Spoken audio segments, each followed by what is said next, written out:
What is going on, everybody? BobbyFi back with my man Eric Sheets Haber as usual.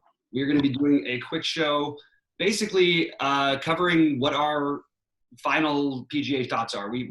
Final is still the afternoon on Wednesday. We still don't know if anything could and somebody could pull out or something.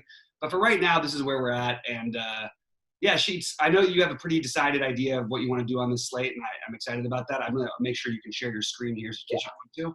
I'm going to do it right now. Why don't you jump on in, though, and give us sort of like your overall thoughts on how it's in mind. Well, I'm going to share my screen in a second. So this is where I am at. Now, this is a little annoying. So when we first spoke yesterday, I was saying, you know what, I'm just going to go ahead and jam in DeChambeau and then have everybody else just kind of fill in whatever. And it pained me to do it when I was talking about it because he's just not the type of guy that I'd like to just kind of jam in, right? He's going to be really, really popular and all this stuff, and he's got a lot of buzz and all that stuff. And maybe it was subconscious. I was looking for a reason to play less of him. Mm-hmm. But somebody turned me on to this idea. I didn't even really think about it too much, but since I was kind of biased and looking for a reason to fade him anyway, he's one of not that many players who is trying off the layoff to actually play 4 weeks in a row. Okay. And not that many people in the field are actually doing that. And to make it worse, I'm pretty sure, and I didn't verify this, but he's only played 4 weeks in a row, I think twice in his career. And each time he didn't make the cut in the fourth week. Okay. So again, whether that's biased, whether it's whatever, even if it's freaking made up, okay, which I don't think it is, I took that as a sign. And I am fading him. Now, I was literally going to, and I'm going to pull my screen up right now, I was going to completely fade him. But when I decided to do, and you're really not going to like this, okay, maybe not, but I'm going exactly with the field pretty much on DeChambeau and Webb, okay? I'm going to be playing like 25% Webb or 20% Webb and 33% DeChambeau. And what I'm doing is, now, again, these percentages it's not like I'm going to really be playing 55% Munoz. This is kind of like my shell.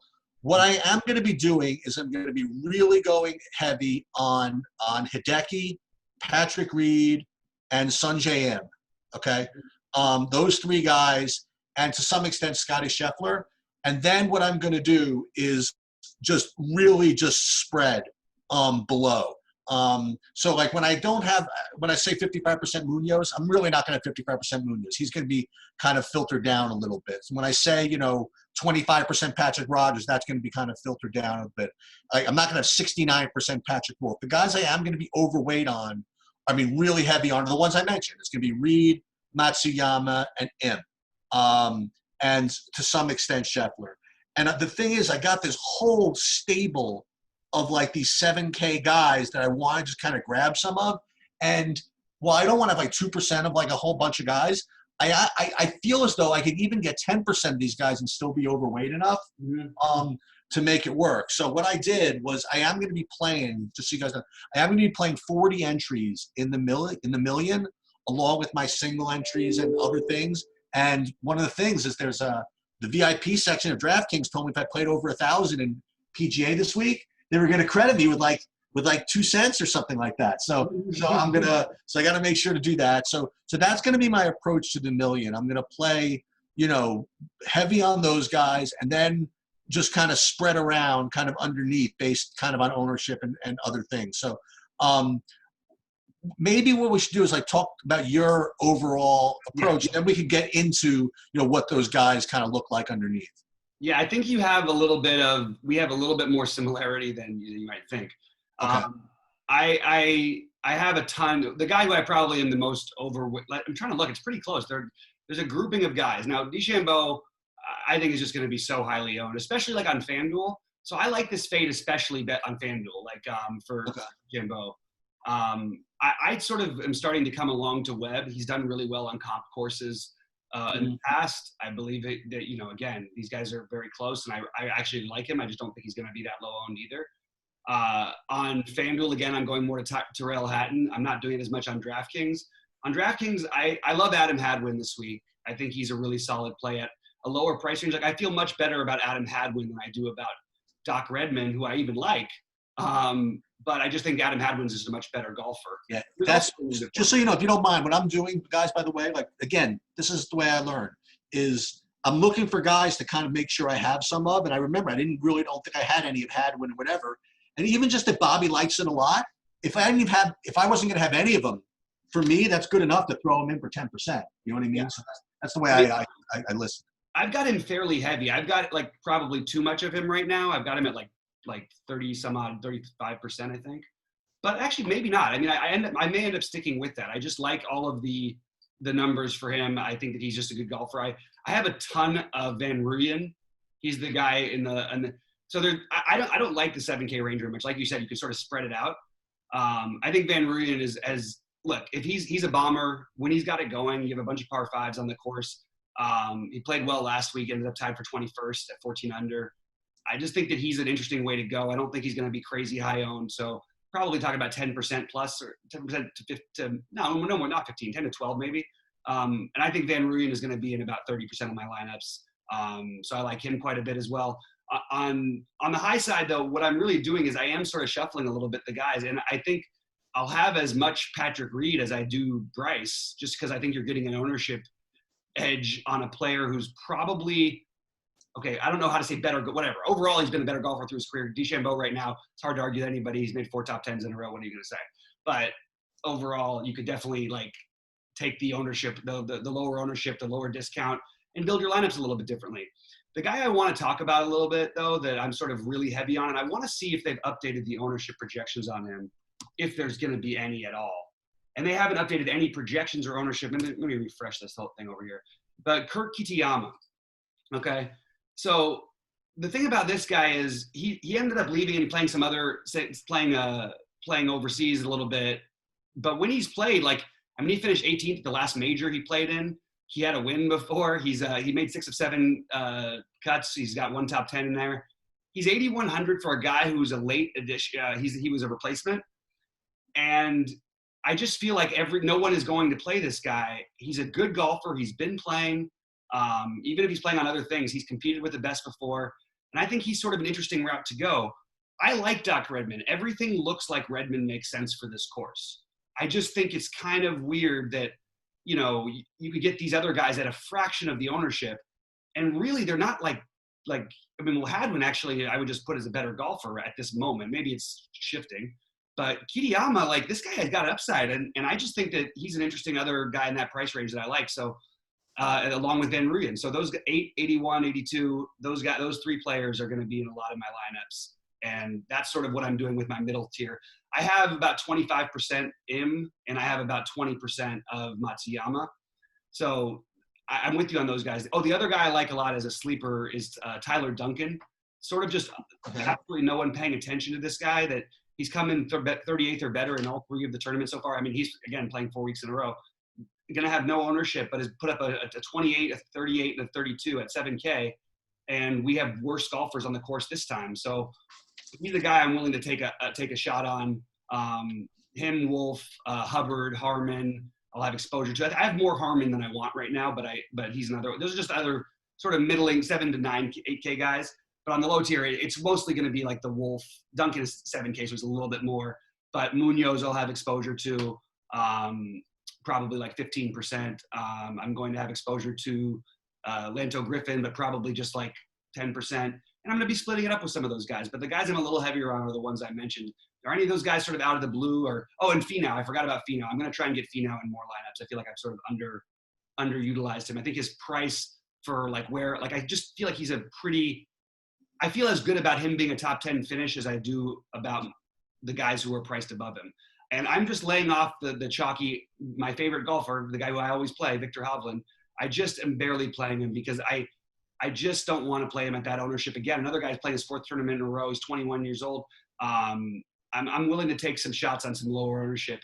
And look, we've seen over the last 3 weeks, if it's taught us anything, these guys at literally 0.5% have been in contention or near contention every week, basically. So I'm trying to get some exposure to that and going heavier on the ones I especially like for the long term. Guys like Wolf, who, by the way, if this was, I don't know, 6 months ago, or whatever, 5 months ago maybe. Wolf's really young too, but like you might have seen him at least a similar price tier as a guy like Hovland, or certainly he was the same price tier as Neiman before Neiman had the big finishes before. I think he's got the talent, and I don't know that I would even say that he's not going to end up being as good a golfer. So I believe in the upside of this kid, and I'm just hoping he pulls through for me.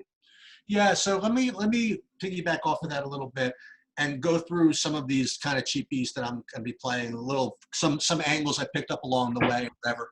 First, to follow up on a very interesting kind of sidetrack that I took yesterday. If you remember, I was talking about Steve Stricker, and the reason why I was talking about him is, I was mentioning that a lot of sites, they seem to have some weird thing with their algorithm that they're biased towards certain players. And I talked about how one site always seemed to like Al Horford. Another one always seemed to like Joe Ingles. And another site always seemed to like Steve Stricker. He pops up in Optimals every week. And so each week I just kind of think about playing him. And I actually listen to the podcast of the site that had Stricker. And actually one of the people said, well, just so you guys know, I mean, the Steve Stricker is probably an anomaly. Something's going on. Probably Data Golf is picking up something, and maybe against his play, maybe from his seniors tour games or something like that. So I wouldn't worry too much about that. So it was interesting. I sensed there was something, right? Mm-hmm. And it turns out, so I don't have to worry about playing Steve Stricker. The other guys that I mentioned, I'm going to be playing like Aaron Wise. I'm going to be getting him. Danny Willett. I'm going to be getting him. Decent amount of him. Matt Jones. And I'm just reeling off guys, because, again, these are going to be all guys that are filtered through. I might end up actually playing Brandon Todd again, just because, again, I heard a lot today about how nobody can play him after he blew up on Sunday, and he's probably demoralized, whatever it is. Whatever, I'll try it. Right? I do love Van Rooyen, just like you said. Other guys I just kind of threw in was Trinigal, Burgoon, and another guy who's going to pivot off of Varner, who's going to be, I think, very, really popular. And again, this is kind of like a sort of Bryson DeChambeau play. Another guy who's just kind of really buffed up, who is like really just trying to swing it harder, is this guy Scott Stallings, who is just right in the same range and probably won't be popular at all. So I threw him in. Now, again, I don't have a lot of confidence, I should tell you, on anybody in particular in this range. I'm going to make my confidence in those guys I mentioned earlier. Right. So I'm just gonna hope that I'm going to concentrate on taking the guys that are like under 5% or whatever. And like I said, if I get 10% of them, I'm still double the field. Mm-hmm. And I think I'm just going to roll with it. The other guy, even so far down as Wilkinson, Swafford, you know what I mean? Guys like this, as you were saying, look, last year, the guy who won, he basically just wired the field by 5 strokes, right? And no one had ever heard of him. I mean, look, honestly, you could throw Lashley into tournaments too. Like, there's no reason not to throw a guy from the tournament who's not going to be owned. Right. We're going to mix in all these other dudes. He should be in that mix too. And just because I mentioned him yesterday, I am still going to play again. Just for a sprinkle, I'm going to play Christian Kirk. I'm sick of playing Christian Kirk. Okay, Christian Kirk, I'm not playing. But the other Kirk, the one, the golfer, I'm going to be playing him. But that's kind of where I'm at. So what I'm going to be doing, honestly, is I'm going to be just like you see, like I have Daniel Willett and Matt Wolf at 69, 45%. I'm going to just pare those guys down and insert whichever of the guys that I didn't have that I have in my list here that just haven't appeared in my lineups yet. And I'll throw in maybe, like I said, maybe some Tim Duncan. So whoever Duncan is, I'll throw a 10 ball of him in. I'll throw in some Hadwin, who I didn't otherwise have. I'm gonna give another shot to Jason Day. Hopefully, he doesn't rule himself out for coronavirus. Hear what he was doing. He was going to make a proactive test of coronavirus just before he played. I think trying to opt his way out somehow. I don't know what he's doing, but I'll throw him in. It's that as again, he's Jason Day. He's got to have something left in a weak field. Anything's possible. So that's where I'm at. I'm like you.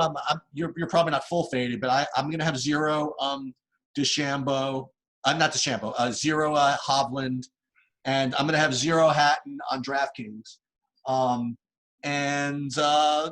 Those are the guys that they're gonna have to beat me. Yeah, I like the thinking. I think if you want to load up on players, doing it with the guys who are a little bit safer at least. Although the truth is, nothing's really felt safe exactly so far in golf. But in general, you want the guys who are going to be on the higher price tier generally, who you're going to commit to. Now, I'm going to quickly, if you don't mind, I'll switch over to my screen real quick and show you a little bit what I'm doing. And what I've got right now is too much of, basically, I've got too much spread out, which is always the case for me early on, Wednesdays.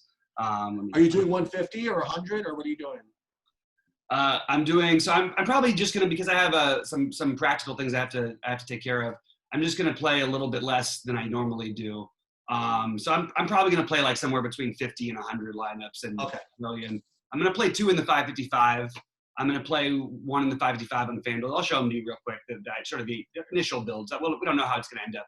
So I've got too much of Duncan, I think. I can mix that ownership with some other guys in that price tier. I think I could do the same with Wolf, although I kind of like committing to one guy at the lower end, and he's sort of been the guy I've been going with. I'm happy to go back to Will Gordon, another young golfer I'll take a shot on. I don't like how much Brian Harmon I have. I've lowered it. It was like 30% a minute ago.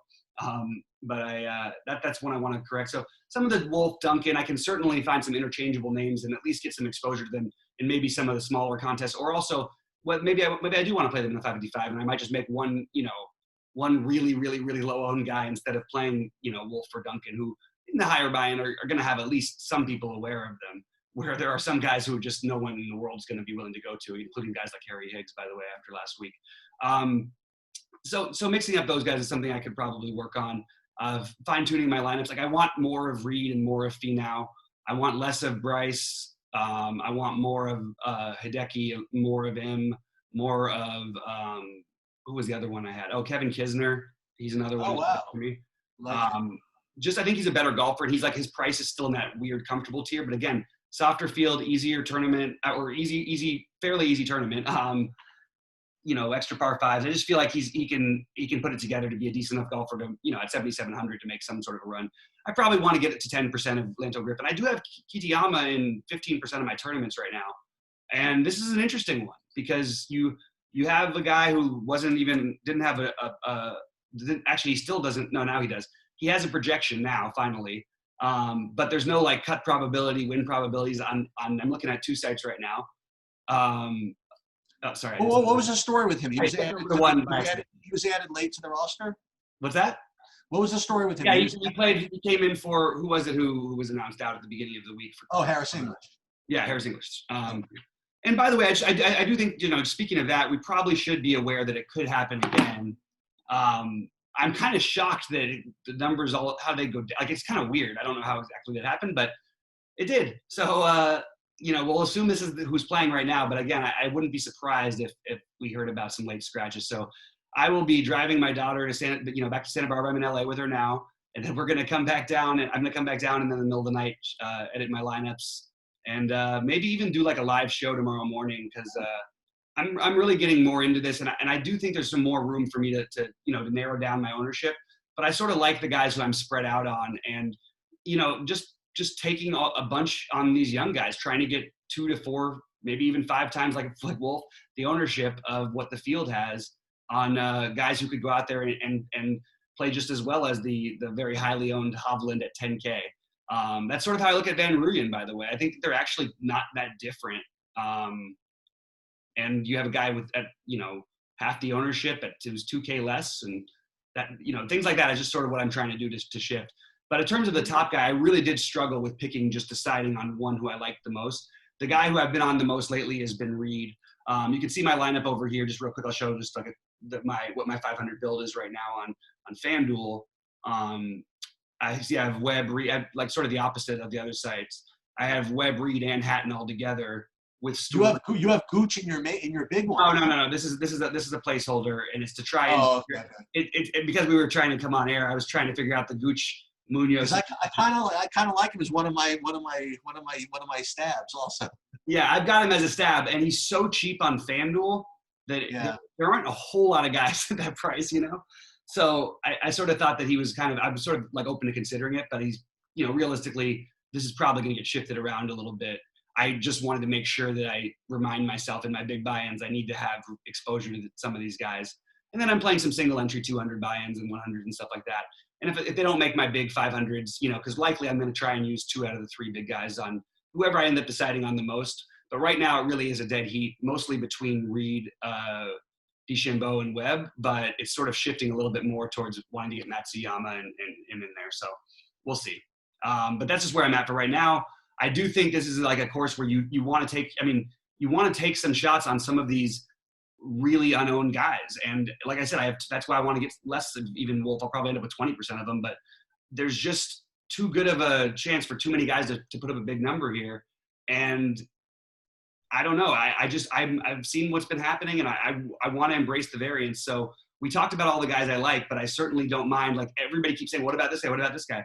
I don't want to have 200 players in a 150 player pool. Just 150 to play, but that's what everybody else seems to want to do. I'm trying to get as much exposure to that, which means I have to hammer a little bit higher at the middle and the top end guys. So maybe I end up with even 40% Van Rooyen, and maybe I end up with 50% or 45% of a Reed, or maybe on FanDuel I'll actually have that of Reed probably. But something like that, you know what I mean? And then try and figure out some of these other guys I want to shift in. I do like Hubbard quite a bit. And like I mentioned, I like Harman, but I just don't want to. I'd rather shift and find another way out, and I'd probably rather end up getting more Kisner in at lower ownership than Harman, just try and play the ownership card. I noticed that you played Finau, and there's excuse me, I noticed you played even like a 10% of Bubba, which I mean, he could. I mean, anything's possible. The one guy that you didn't, again, we could talk about this forever, like why this, why not that, or whatever. But I think you went 0, and I did too. And it's so funny. Like, we're going to talk about like guys that scare me not having any. You have 0 Ricky Fowler, right? No, I'm gonna throw him in. He's on my list over here. Okay. List of guys who I need to get more exposure to. But yeah, him and Rogers would be the two guys I'm probably, you know, like they're the circled ones that I need to get more exposure to. They're the guys who are on there. But like, look, I mean, and again, the Kitayama thing, I don't know if I'm going to stick with it. I'll definitely have like at least 10% of them. But I do think that, you know, putting him in the 555, maybe I'll pull back on that. Might be a little bit more bold than I need to be. How big is the field this week? And I asked that only because, I mean, of golfers or players in the 555? No. The golf tournament. I'm just wondering, like, you know, how hard it is to make the cut this week. It's, I think the field is the same size. Oh, it is. Okay. Yeah, I don't think the field size has changed. I just think that's the other thing. You're going to get more of these random golfers. I'm telling you, some of these guys are going to put up a number. Stallings, I heard a lot about early on, and I like your call on him, but I because now I see the ownership. But early on, I was just under the impression that he was going to end up being much heavier owned than with the way people were talking him up. So he's another one I've got on here that I might actually, as we speak, add a little circle to, along with Kisner. And then I'm stuck on the Munoz thing. I can't figure out whether I want to go with him or these other young guys, and I'm going back and forth. Well, the Munoz is like, you know what, we talk about, and I looked at this a little bit with him, is we talk, I talk so much in basketball that like two different medians, two players could have the same medians but different distributions for GPPs. Mm-hmm. And from whatever it is, I think Munoz is kind of like a good GPP guy because he'll do nothing for like a while, then he'll put up a freaking number. You know what I mean? Okay. So he could be a guy that can really, you know, that can actually win something. I've got no problem with him. I mean, he's one of my favorite guys if he's actually going to be as low owned as they say he's going to be. Yeah, and we'll see about that one, I guess. But yeah, I mean, so I think we have sort of an outline. Again, it's going to be fine tuned. If you have any questions, feel free to hit me up on Twitter. Don't DM me. Ask either Sheets or I publicly. It's easier than answering a bunch of individual DMs. So that's how I'll try and answer, basically. And I don't mind anybody else knowing. What time are you thinking of? So you're going to stay up late tonight, meaning tomorrow morning, or? Yeah, basically. Well, I guess I'm going to drive back, and maybe I'll get an hour or two sleep before 3:45. But okay, it's pretty damn early, I'll tell you that. Not quite ready for it. But anyway, I think we have given the people an outline. Sheets, what are your sort of like final parting, you know, is there a bold prediction you have? Is there an idea of something that maybe we haven't thought of? Not really. I'll throw in I'm going back to this, just my total, and again, I'm partially biased and rooting, whatever, total wild card play. Like if I had to put like one guy in like 100,000 to 1 to win the tournament, I'm going to go with Chris Kirk. Chris Kirk, who makes us cut about as often as, I mean, I can't even about as often as we do. Yeah, it is what it is. All right, I'll play him. I mean, look, he's in one. I think he's in one of my lineups. I saw him in there, and that's why I get him confused. He's Chris Kirk, And the guy who busts his chalk every week for me in football is Christian Kirk. Oh, yeah. Well, you know what? They both bust all the time until they pay off for you. So hopefully this will be the week for Chris Kirk. All right, guys. Hey, good luck this weekend. Again, hit us up on YouTube, Twitter, and we'll see you at the top of the leaderboard. So what we're going to do, by the way, is maybe after tomorrow again, we'll recap, see how we're doing. You know what I mean? We tried to do that last week, but I got hooked into like a lot of different things. You got injured, and I got depressed because I saw my lineups. Yeah, so we'll see. We'll see. All right, guys. Good luck out there. We see you at the top of the leaderboard this weekend.